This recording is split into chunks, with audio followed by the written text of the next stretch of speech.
Okay, we're in week 9 of this microeconomics class, so we're over halfway through.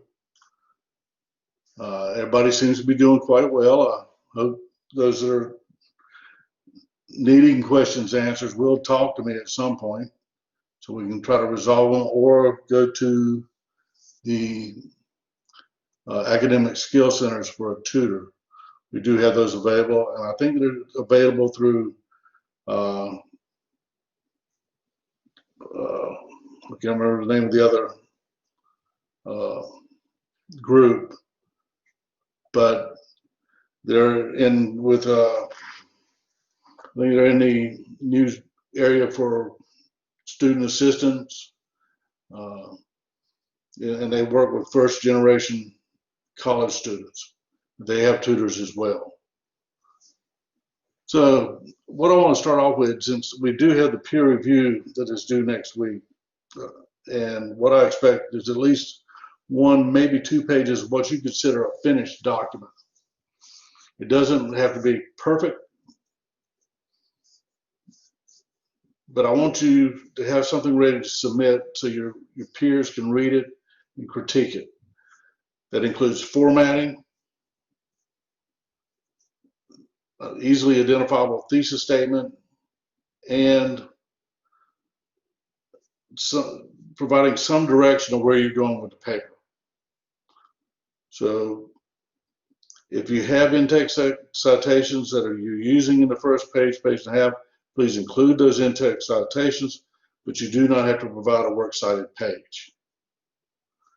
If you're not sure of how everything's set up, go to the course documents, go to the research policy analysis tab in Blackboard, and there's the rubric there, and there's numerous examples of what a good paper or a proper MLA paper should look like. Okay, but I found this one video I think is very interesting and it's very germane to what we're doing right now in the writing process. And it's only about 14 minutes long. Let's look at this, and if you have any questions or comments afterwards, we'll discuss it. And then we'll get directly into chapter 11.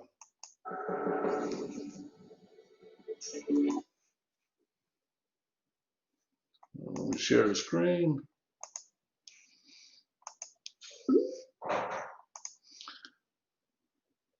You should see Ted right in the middle of the screen. If you don't, somebody say something.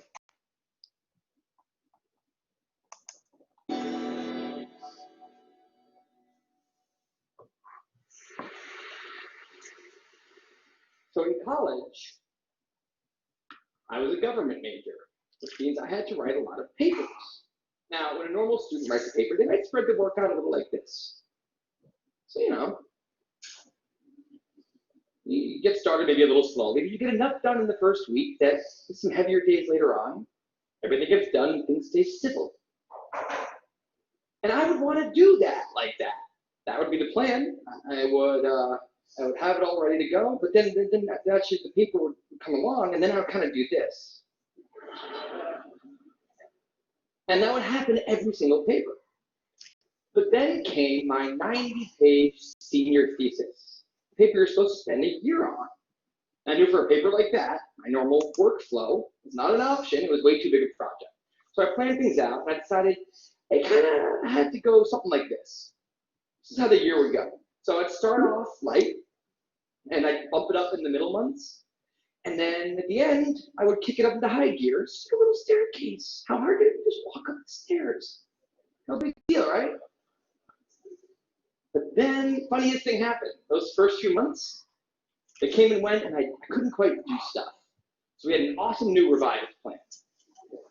And then those middle months actually went by, and I didn't really write words. And so we were here. And then 2 months turned into 1 month, turned into 2 weeks. And one day I woke up with 3 days until the deadline, still not having written a word. And so I did the only thing I could. I wrote 90 pages over 72 hours, pulling not 1 but 2 all-nighters, You're not supposed to pull 2 all-nighters.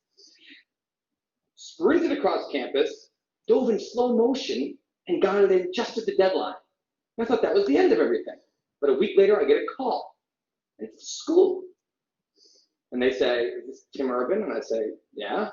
And they say, "We need to talk about your thesis." And I say, "Okay." And they say, "It's the best one we've ever seen."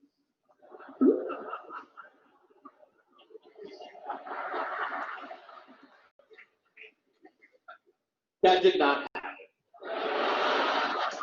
It was a very, very bad thesis.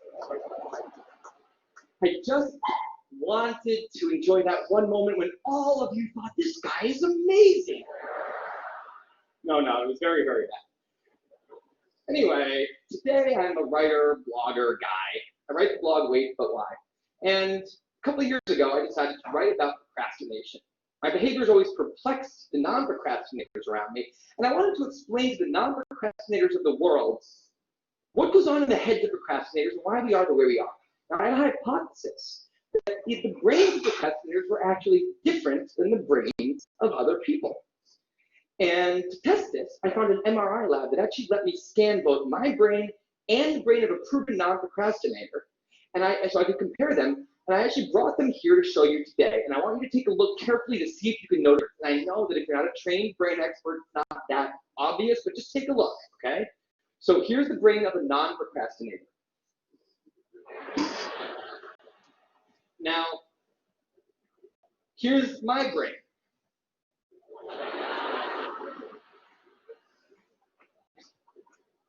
There is a difference. Both brains have a rational decision maker in them, but the procrastinator's brain also has an instant gratification monkey. Now, what does this mean for the procrastinator? Well, it means everything's fine until this happens.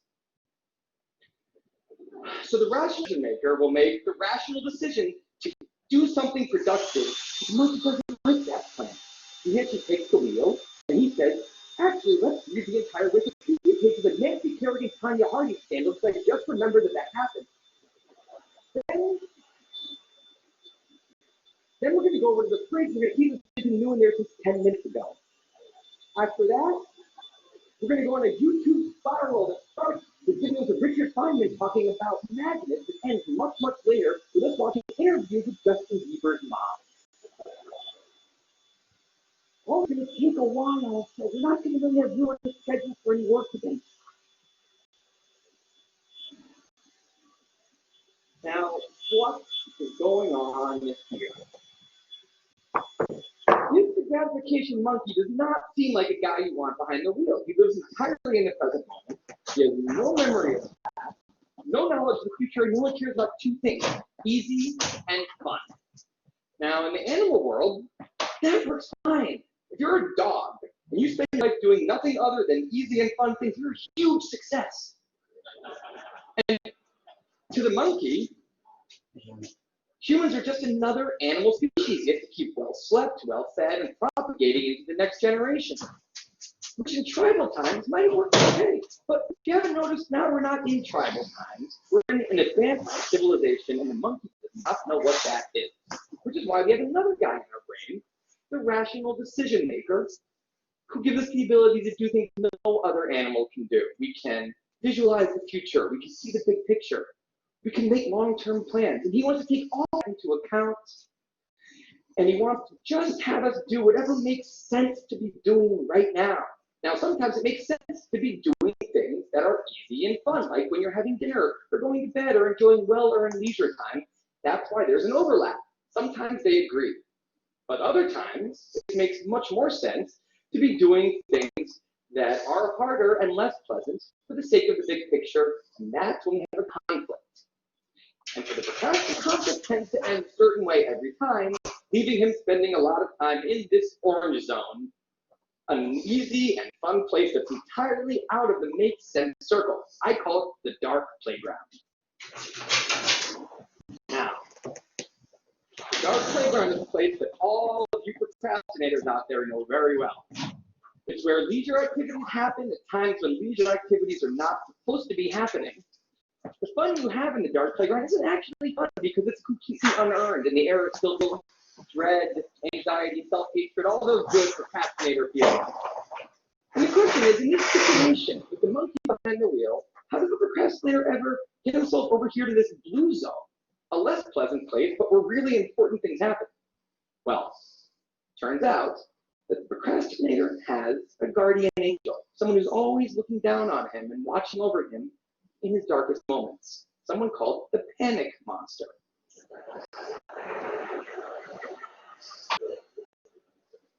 Now, the panic monster is dormant most of the time, but he suddenly wakes up anytime a deadline gets too close or there's danger of public embarrassment, a career disaster, or some other scary consequence. And importantly, he's the only thing that the monkey is terrified of. Now, he became very relevant in my life pretty recently because people of TED reached out to me about 6 months ago and invited me to do a TED Talk.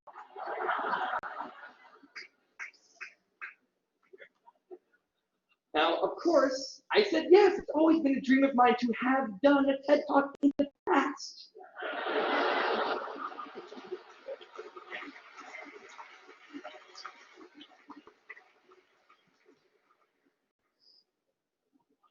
But in the middle of all this excitement, the rational decision maker seemed to have something else on his mind. He was saying, are we clear on what we just accepted? Do we get what's going to be now happening one day in the future? We need to sit down and work on this right now. And the monkey said, totally agree, but also let's just open Google Earth and let's zoom into the bottom of India, like 200 feet above the ground, and we're going to scroll up 2.5 hours till we get to the top of the country so we can get a better feel for India.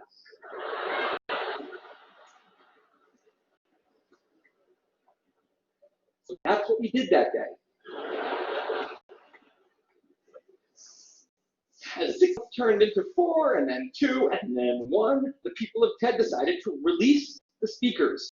And I opened up the website, and there was my face staring right back at me, and guess who woke up? So the panic monster starts losing his mind, and a few seconds later, the whole system's in mayhem.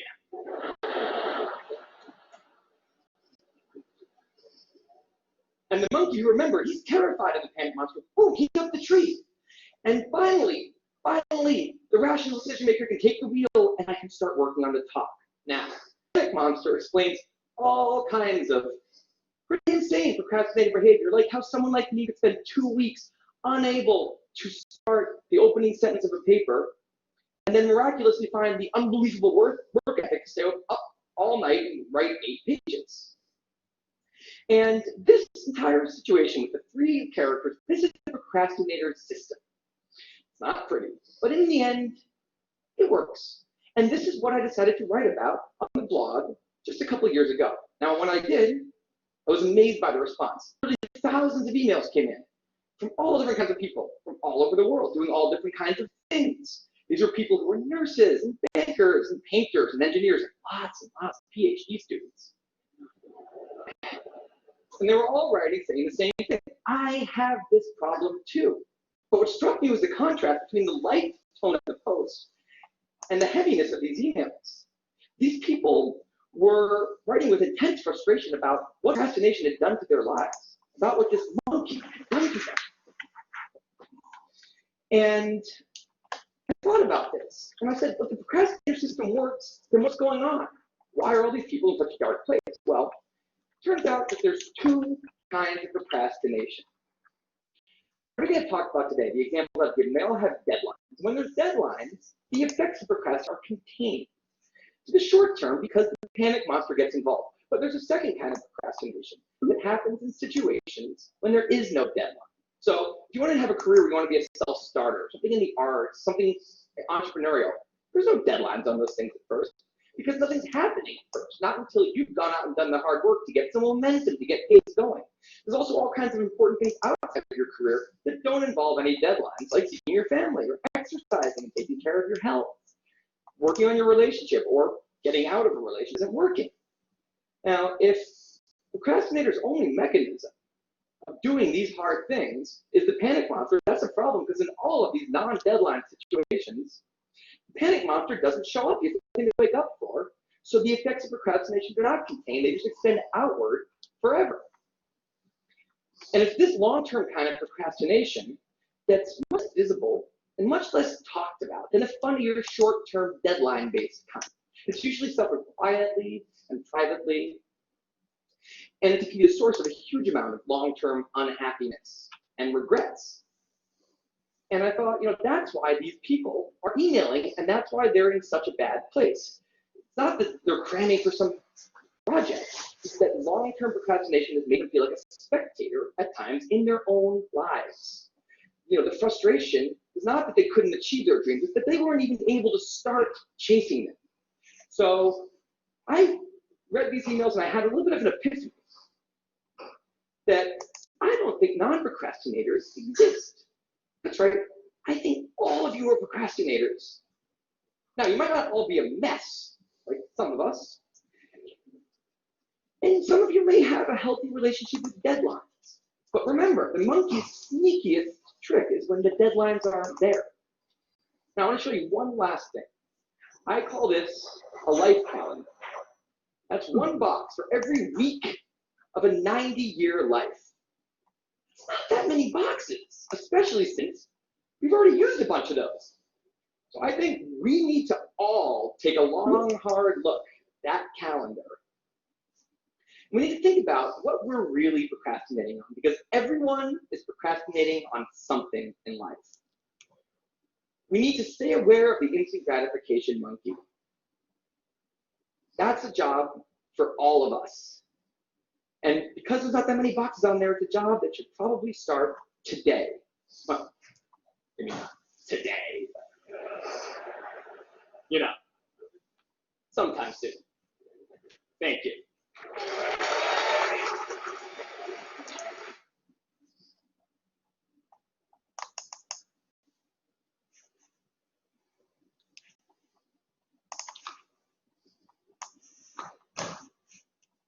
Any questions or comments?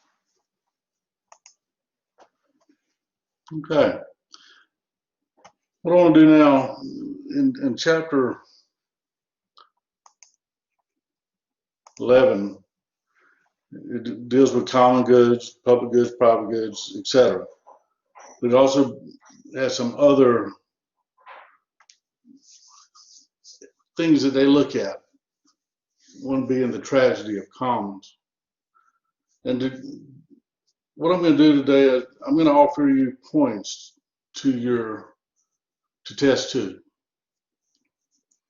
And this is how it's going to work. I've created a poll, and there's 2 options. And one option is 2 points, one is 6 points. So you, without anyone else knowing, are going to be able to select how many points you want on test 2. Now I'm going to look at it as collectively. So once all the submissions are in, I'm going to look at all the submissions for each student, and if 10% of the students in this class select 6 points, 10% or greater, nobody will get points. So you have 2 points or 6 points. You choose which one you want to see. So let me go ahead and submit this poll. And if you have any questions about what is expected, just let me know. I had to be real brief in my discussion of it in the polling system. So let me submit the poll. And each of you can select whether you want 2 points or 6 points.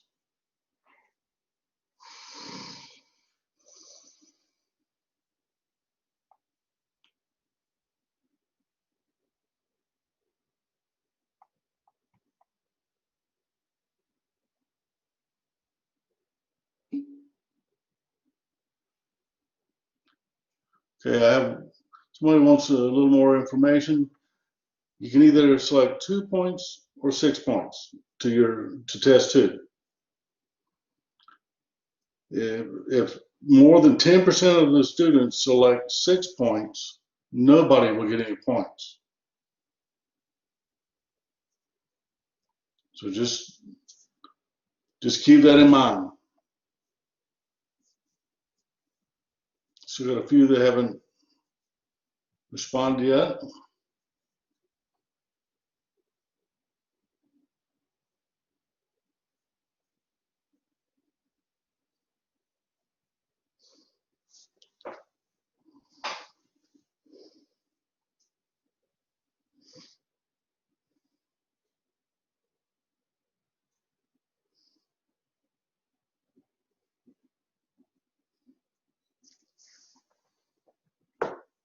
Still have a few that haven't responded. Ariel, Davis, Joshua, and William.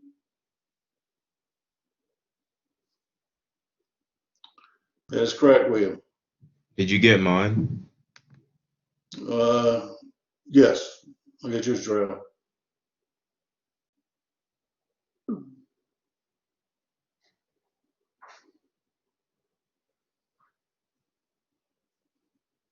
Joshua, Davis, Ariel.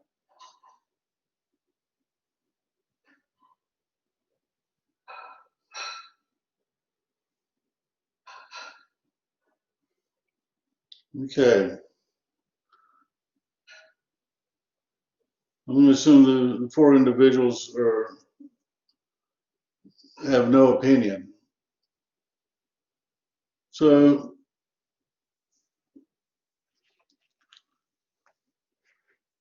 what has happened is with 16 people in the class, 10% would be 1.6.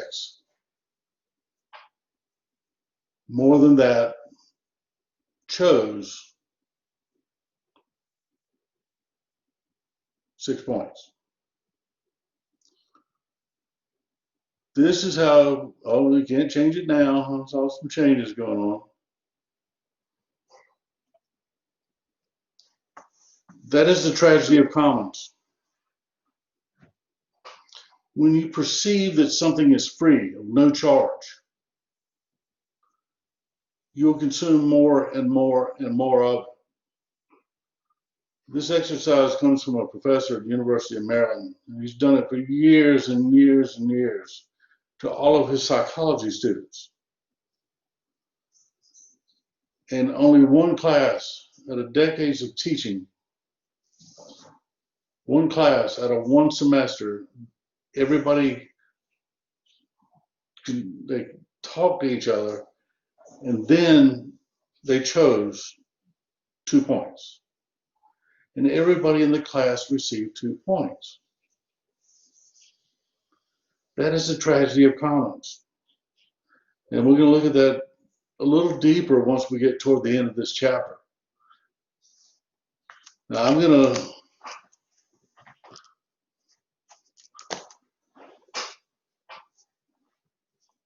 close this. And I can show you that the number was 5, no response, 9, 2 points and 2, 6 points. So you were very close. And I may see an opportunity to possibly give some points away on the last test. But it's just an exercise. And it's just to show you how things work in the real world. And no one had any bad intentions. No one intended to harm anyone else. That's just the way it worked out. So let's go to the materials in chapter 11.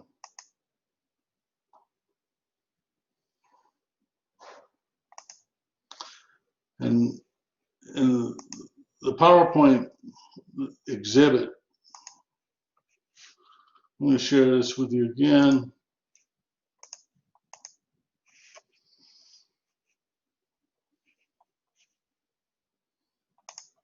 There's only 3 slides in this part of the presentation. And when we look at this chapter, it's about public goods and common resources.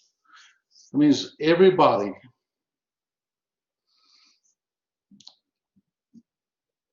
if it's a public good, everybody should be able to utilize it. There should be no limits to who uses the facilities or the services or whatever are being offered. Now there's four types of goods. We've got private goods. That can be anything you consume, you know, a Big Mac or an ice cream cone or anything in that order where they are not, there's no rivals in consumption and they're excludable. So when we look at just the Big Mac, you've got all these other restaurants. If you go to exit 97, look at the number of restaurants that are there. There are rivals in consumption. They all want you to pull into their restaurant to see what they're offering. Now, just because they're there, that doesn't mean everybody's a consumer for whatever reason. Because remember, we go back to the population, we talked about supply and demand. There's two things that are required to be a consumer. You have to have desire and capacity. In the case of a private good, if it's a T-shirt or a Big Mac, it doesn't matter, or a car. If you don't have the money or the resources to pay for it, you are excluded.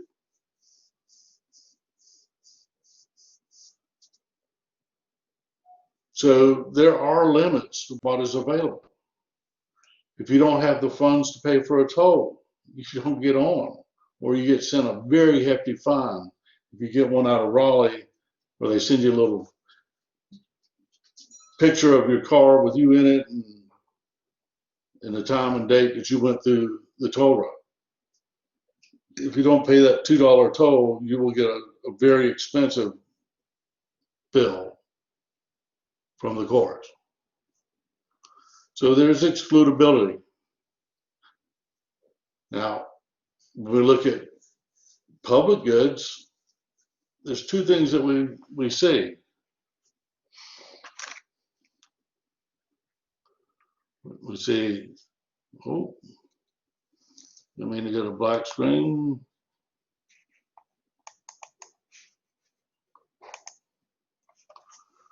We have no, keep going, go back. We have no rivalry in consumption, and we have no excludability. So it's open to all, like a public park or the services that are being offered by the government. You can look at the Social Security, Medicare, Medicaid, SNAP, all those benefits that are public goods. They're non-excludable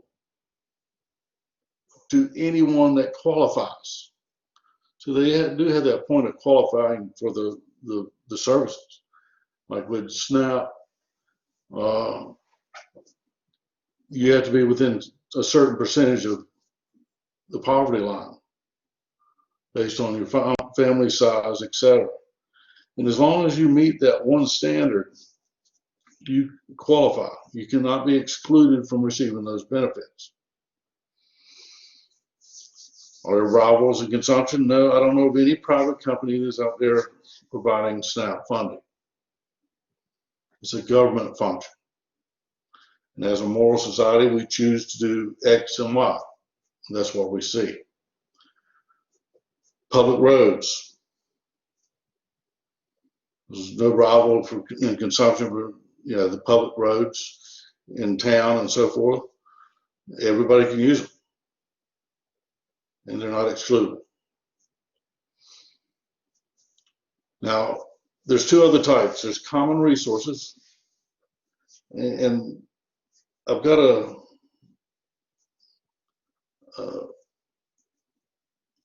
graph I want to show you on that one in a moment. But let's talk about club goods. In a lot of cases, when you look at club goods, there's no rivalry in consumption. If you're in a certain city area, you can only get a certain cable vision. Now, you can always put a satellite up or have nothing at all. But there's no true rivals consumption. Although they can exclude people. If you're not willing to pay for the service, you will not receive any services from them. So the same thing we looked at with the private goods. You're a consumer or you're not a consumer. But they can exclude if you don't have the recommended funding. Okay? So in common resources, we look at the fish in the ocean. This is where the tragedy in commons comes into play. If we tell everybody it's free to go out there and take all the fish you want, forever and ever, we'll see species of fish that disappear, that we'll never see again.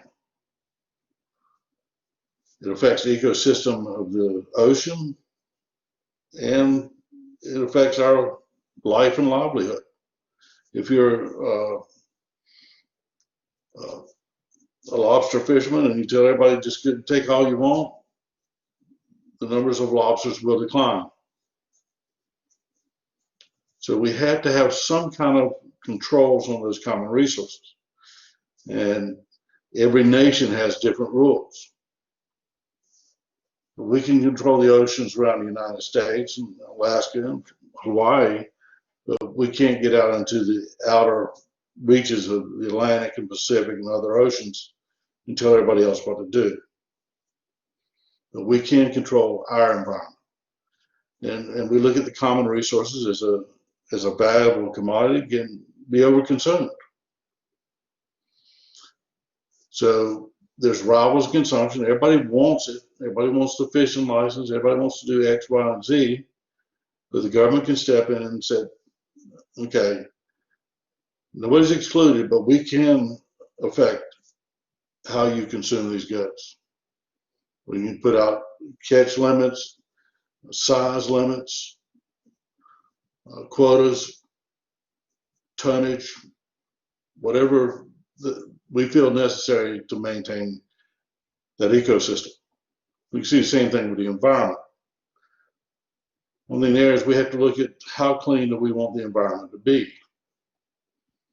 It's not going to be perfect. It never will be, never has been. But when we look at what we're doing in the United States, our standard, our per capita income is highly related to our standard of living or quality of life.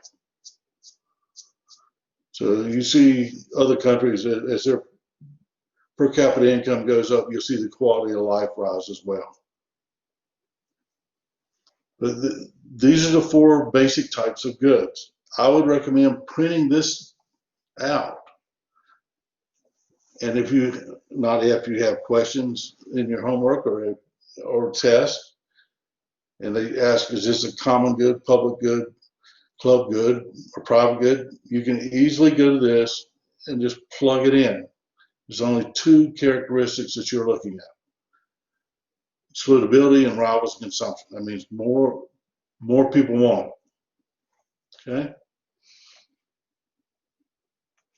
So the graph I was talking about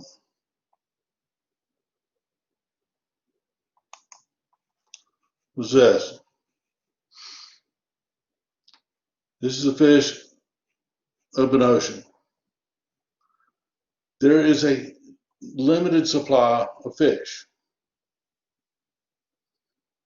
Now, if this is the population here, we move to here, as the population rises,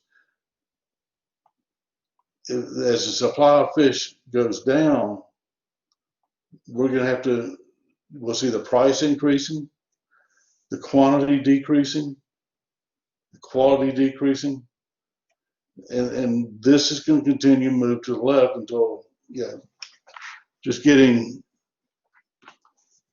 one piece of fish is going to cost you an arm and a leg. So to protect them, we can't control the demand, but we can control the supply. And in controlling the supply, we keep the price at a certain point, and the consumers are going to vote with their dollars. Are they willing to purchase them or not? But we have to control those common resources, and it's through controlling the quota or tonnage or limit fish size, etc. Any questions about the common resources? Remember, it's all about the P's and Q's, price and quantity. Where's the equilibrium? First one, demand is here, supply is here. There's no problem. But if we just don't address it, there will be a problem as this moves inward and everybody comes in to consume those goods.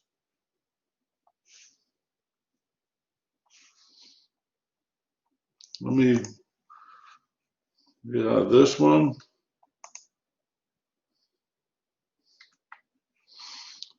I have another one that's available.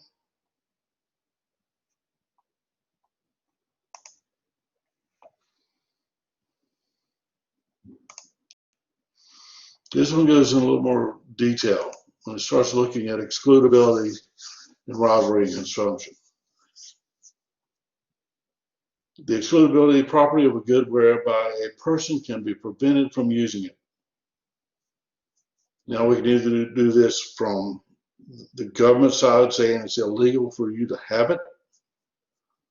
Cigarettes got to be 21 to consume. Alcohol got to be 21 to consume. Now that's backed up by punishment to the stores or to the individuals that are consuming.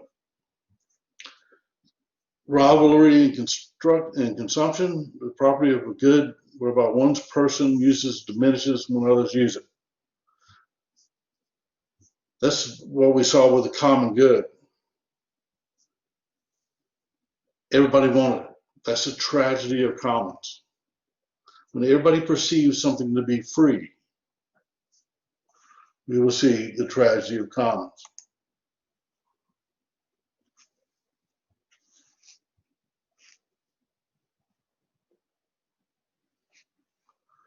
Here are the basic goods we just talked about: private, public, common, and club goods. Big thing is excludability and rivalry consumption. Private goods, there's rivals consumption, and there's excludability. If you can't pay for that Big Mac, you don't get the Big Mac. And McDonald's knows that if they overprice the Big Mac, what's going to happen? You're going to drive across the street and get a Wendy's burger. So there are rivalries in consumption. Because if I choose not to go to McDonald's, I will purchase whatever Wendy's Big Burger is and move on. So there is rivalry consumption. Public goods, no excludability and no rivalry consumption.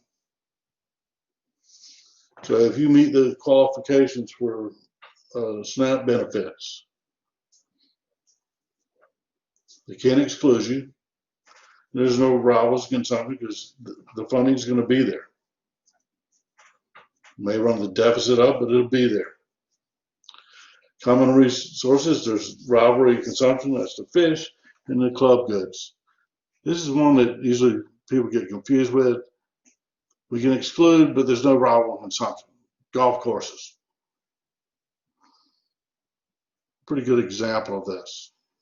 They can exclude, but it's not really a rivalry consumption. You don't have an intersection off of I-95 that has 5 golf courses. Now, if it's a monopoly, it's absolutely a club type good. Here's the graph, the matrix we looked at before. Now, public goods, common resources, We got to go back to the externalities. We have positive and negative externalities. There's a lot of concern. Well, there don't seem to be a lot of concern. There's nothing happening in Congress right now, but they're debating over the extra benefit received by displaced workers. And in the original package that was paid out by the end of spring semester, everybody got $1,200, I believe, but unemployed people got an additional $600 a week in benefits.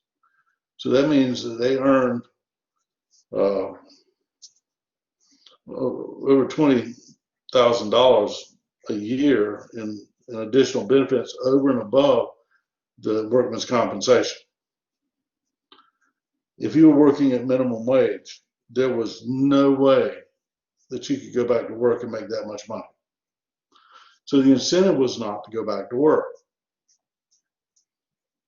So now they're debating on what is that magic number. You know, some groups say 0, some groups say around 400 and 300 to 400, and others are saying go back to 600. It'll be difficult to bring the unemployment rate down significantly if it's more beneficial to the individual to stay at home, just like we looked at the rivalry consumption, that little exercise we did at the beginning of the class. There was no harm intended. It was supposed to be a benefit. Everybody receives those additional funds. But the employers cannot compete with those benefits and what you receive from those benefits over and above any other SNAP or any other payments you may receive from the government or subsidies. And you don't, all you have to do is just consume. If you qualify, there's no price to it. You reach a certain age, you can get Social Security. So they can't exclude you on that.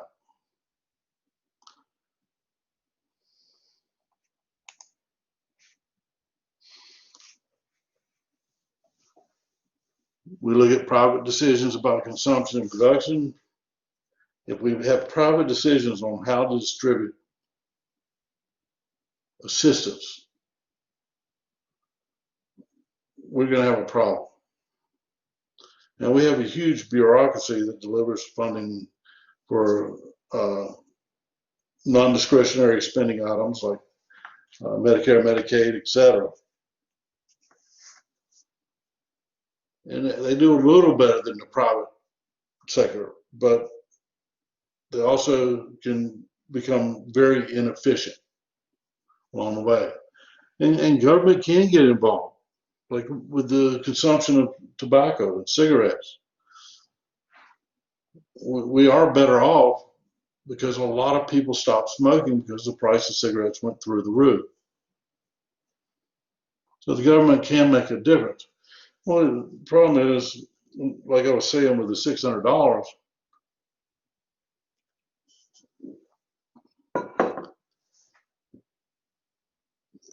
everybody starts looking at it, I can earn $20,000 a year working full time at $10 an hour. Or actually around 20,800. But if I don't work, I'll receive 24,000. What am I going to do? I'm probably not going to work. Not bad people. They're just using logic. What should I do? By being unemployed and receiving these benefits, I have health care, I have food assistance, I got checks coming in every week or every 2 weeks or every month. Life is good. So you end up with some free riders along the way. I saw an interview of a young man in California He was an avid surfer, I'll put it that way. So that's all he did every day. He didn't work. According to the government, he didn't work. Now, he did play in a band, and the band went around and made money playing shows. So he did have income, but it was under the table income. It was cash. So he qualified for food assistance. And he, with no qualms about it, told the reporter that what he did every month when his card was reloaded, he would just go to the store and buy lobsters and steaks. And he and his friends would have a lovely party. And he was upset if anybody tried to take those benefits away from him.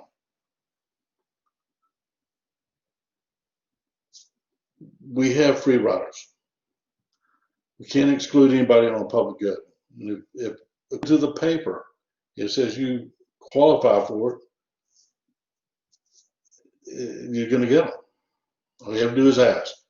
And it is a market failure. I don't know if I wanted that individual to be an employee of mine, but at least there has to be some way to document those earnings. There was a lady in Michigan, I think it was Detroit. She won $1 million lottery and stayed on food stamps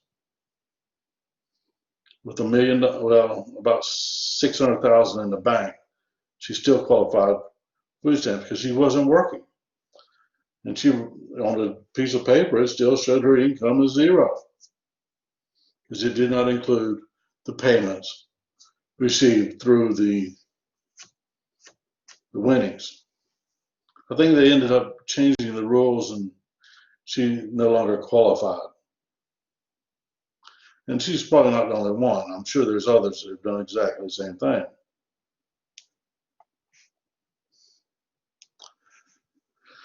Now, the government can control it.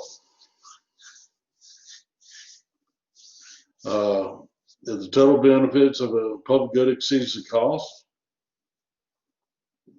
they can provide the public good, they can pay for it with a tax revenue and make everyone better off.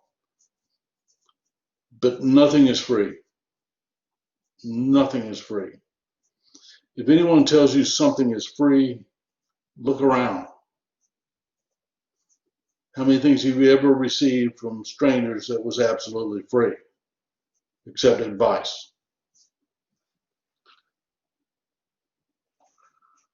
Some important public goods. We're looking at national defense, basic research, general knowledge subsidized by the government. We look at a lot of research institutions, NC State, Duke, UNC, they do a lot of research. A lot of that is funded through grants from government agencies or directly from the Department of Treasury. So that helps get new technology out there, reinventing the wheel, finding a better light bulb. So that's where a lot of this evolution and quality of life products come from. They just find a better way. Now, some companies may provide grants and funding for certain research, but it still should be a public good. It's not something they can go patent. Now, there has been an issue with Chinese grad students, real or imagined. They're saying that when they go to these graduate programs and they do the research and everything else, all they do is go home and they recreate the exact same product, even though the rights are protected. And that could go back to our national defense. Is it too open? What is too open? We don't know. We don't want to exclude individuals that desire for higher benefit, higher purposes. And our poverty programs are financed through taxes, the welfare system, TA&F, food stamp supplemental, that's a SNAP program, and government housing programs. If you look in some of those cities that are where the population density is real high, and the price of apartments and townhouses and living areas are beyond the middle income. You go into LA and some of those regions, and you look at the homeless people, a lot of them are middle class workers. They can't afford to buy $1 million, $2 million house, 1,100 square feet. They just can't do it. That's when the government can step in and build housing. But same thing. When they open it up, there's going to be huge demand, and there's always going to be demand for those products, and people say, and make more. Lighthouses, they used to be owned and run by individuals or the cities or the places where the ships would come in to anchor. And they had to pay a toll or a fee when they arrived at port. And what the lighthouses would do is if you didn't pay your dues or your fees or your tolls, at night they wouldn't turn the light on. Very dangerous.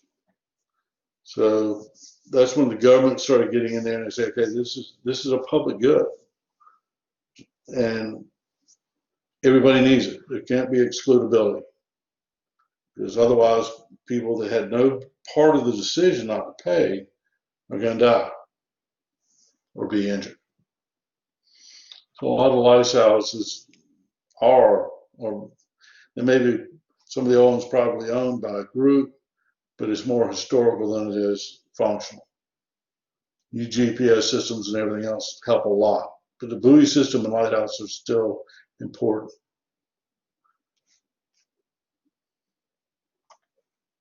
Now, when we want to determine if it's a public good, we got to look at who the beneficiaries are. Can they be excluded from consuming another good if it's a private good? And if income is an issue, they could be excluded. But the free ride program, when the number of beneficiaries is large, once you open it up, it's impossible to get rid of, or not get rid of, but modify it. Because any additional qualifying points you put in there, you have people who are going to lose those benefits. And when you start seeing the newspaper articles and so forth, there may be only 2 people that no longer qualify for Medicaid, but I guarantee you those 2 people will be on TV. That's just how it works.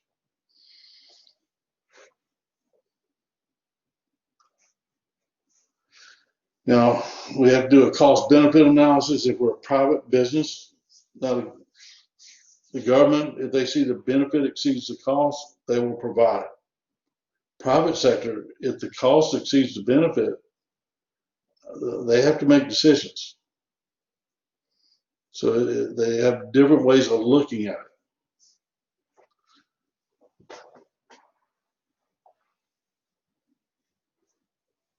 In this little example case study, we look at the cost of a traffic light as $10,000. And what we'll see from it, based on studies, will drop the fatal accidents by 1.6 to 1.1%. We have to determine if the costs and benefits are the same units. And we got to put a price on human life. Now, is there a price we could place on it? No one has to this point. It's redefined every day when there's a lawsuit for accidental death.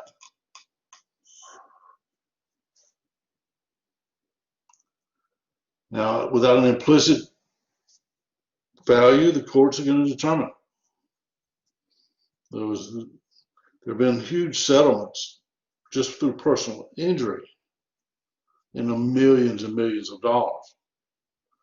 I read an article 2.5 weeks ago about a gentleman that was suing McDonald's for the fact that he ate a chicken McNugget and there was a bone in it and he cracked his tooth.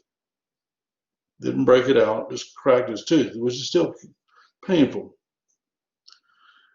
And the lawsuit was brought forth because in McDonald's advertising, they say it's boneless chicken.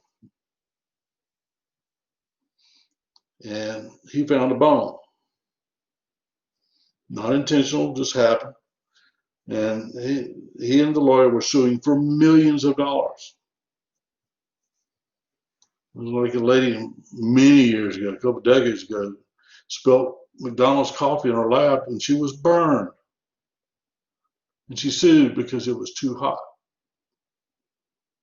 And initially received $20 or $30 million. But that was appealed by McDonald's and it was reduced significantly.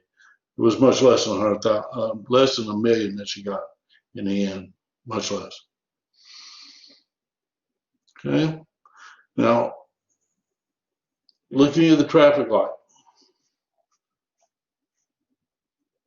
we value human life at $10 million, and the light costs $10,000, and reduces the fatality rate by 0.5%.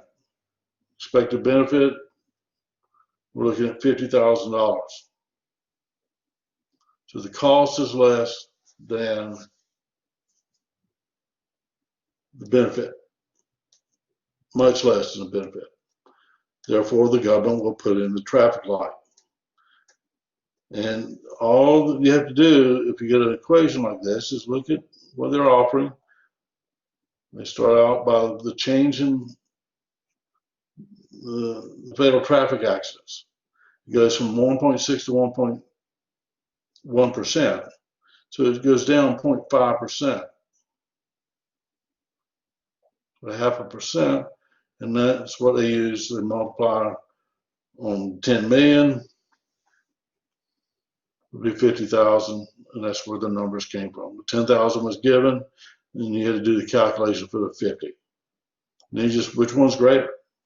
The benefit exceeds the cost, they'll do it. Businesses will do the same thing. A lot of times, if you don't know the actual value, it's hard to make a decision based on this. Is life worth 10 million or 1 million?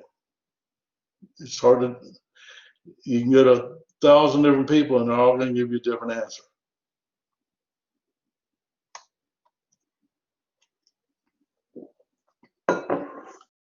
If the congestion on 540 going around Raleigh gets to the point where they can no longer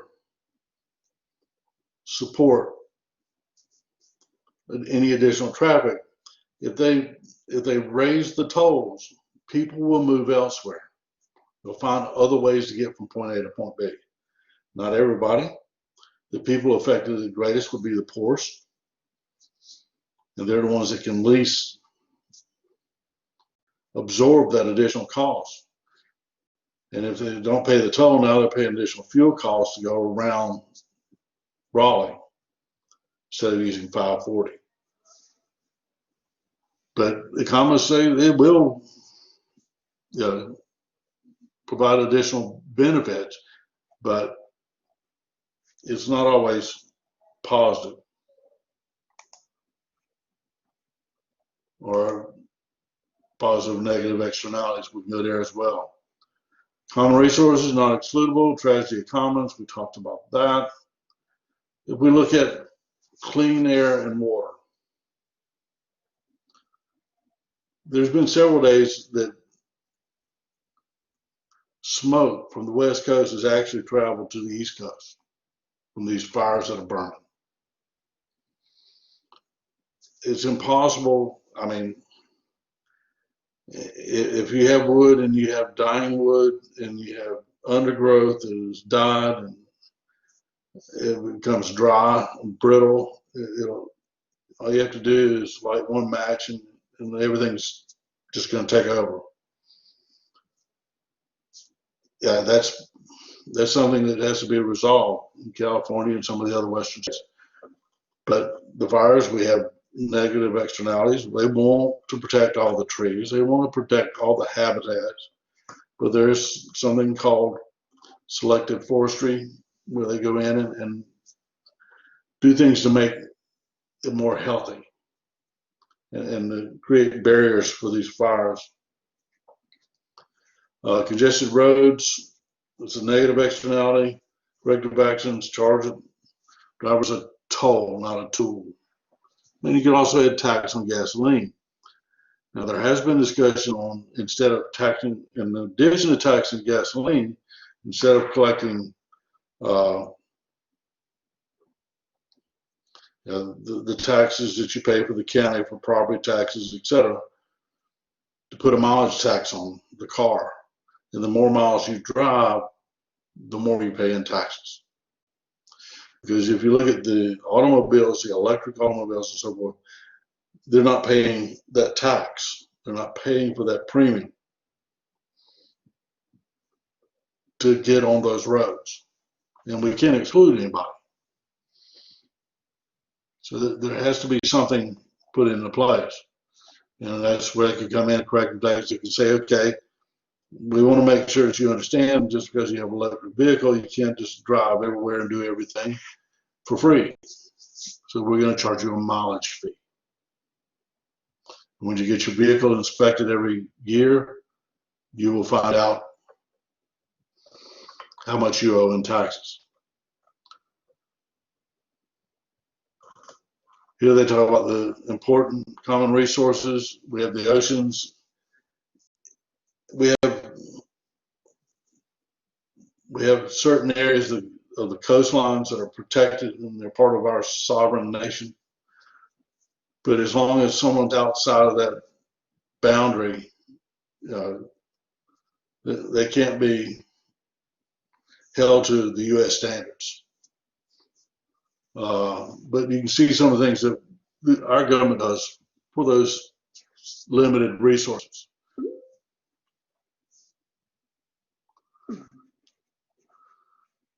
Now, animals with commercial value that are threatened by extinction. Now, this is something that I never even thought about until I started looking at this textbook. I've been using it for about 10 years now, the Mankiw. And if we look at animals with commercial value, there is no shortage of those animals, be it a cow or a buffalo. And the big thing about it is it's private ownership. If you have the right to own a herd of buffalo, nobody can go in and just take your buffalo.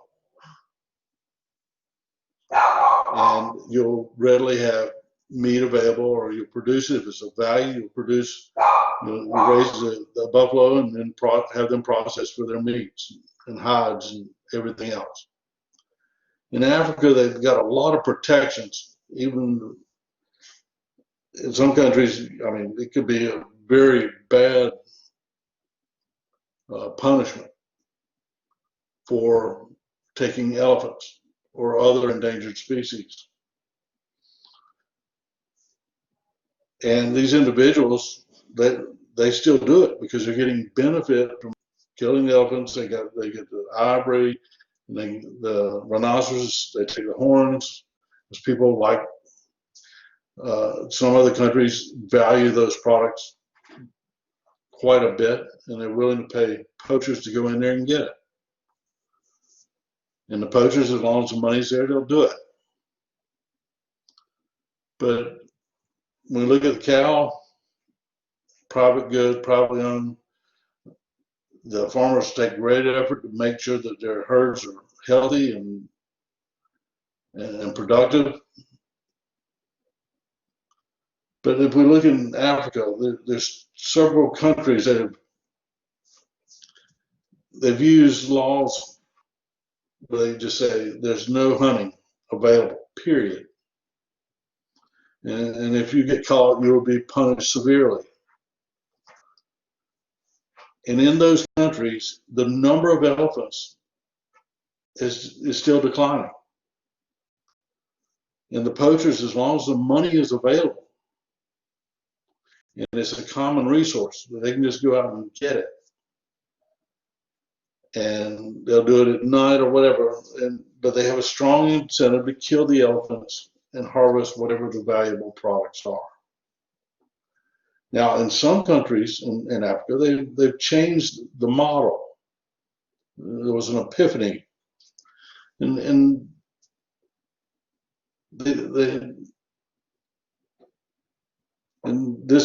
Kenya, Tanzania, and Uganda, they have the illegal kill elephants, sell ivory, and we see the decreased population.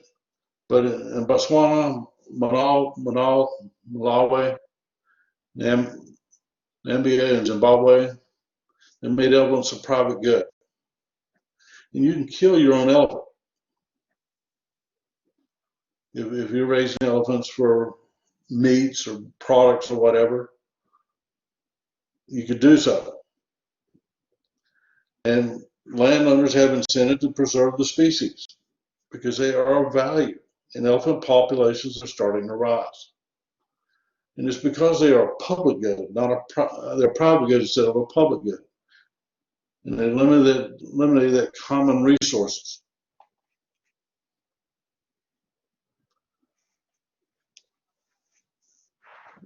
If the market fails to allocate resources efficiently it's because the property rights are not well established. No one has ownership. Or some item of value does not have an owner with control owner to do with it as they please, either to protect it or whatever. Now, the government can get involved with this to help define property rights and unleash market forces. They can regulate private behavior. They can say, you have the right to own horses and other animals and pets, and you can breed dogs and horses and all that. But there are protection rules. And your animals can be taken away from you if you don't provide a certain level of care. That's where the puppy mills and everything else were run out of business many years ago. But the government can also use revenue to supply good that if the market fails to deliver the supply, like the bee subsidy and the mohair subsidies and all this, the government believes there's not enough resources available. What they will do is they'll give a subsidy to it, and the additional products will be produced.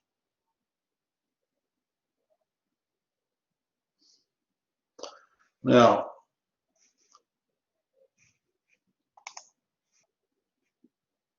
the government can be involved, and even in private property,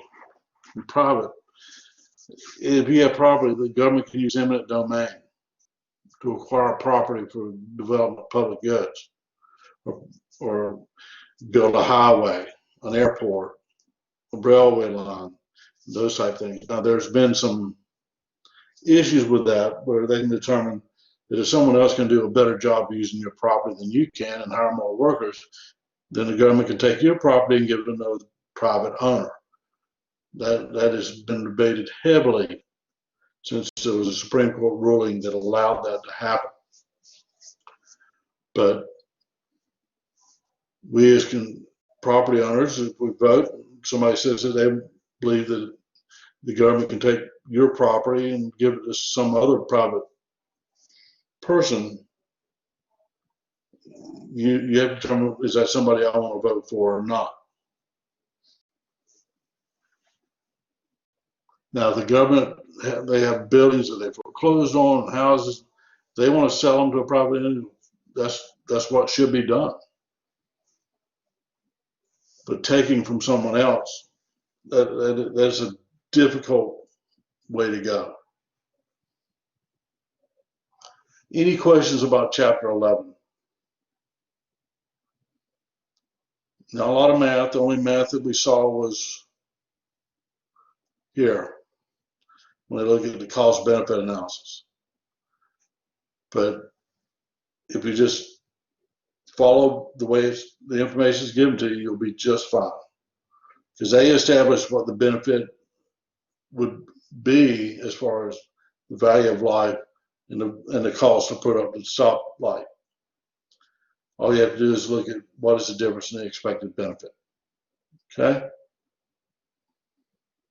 Any questions? Comments? Joshua? Ami? Davis?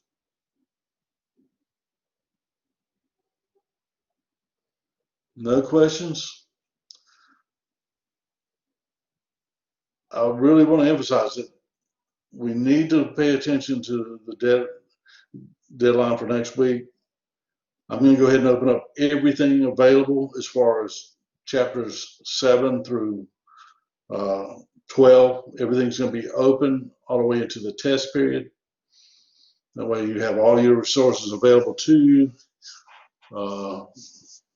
If you have any issues with that, let me know.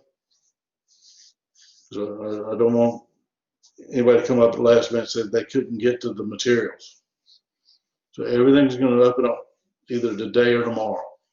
It don't take me but a minute, and I'll have that opened up. But the paper, I can't force you to write it. That's the reason I showed that little thing in the beginning of procrastination. I'm a procrastinator. So I had to overcome that and learn how to prepare and set a schedule, especially in grad school. You get a lot of projects that are going to require a lot of hours of work to complete, and if you don't start them early, you will really be in trouble. So focus on the paper. Let's get that started. Also focus on getting ready for test 2. It'll only cover material from chapter 7 until chapter 12.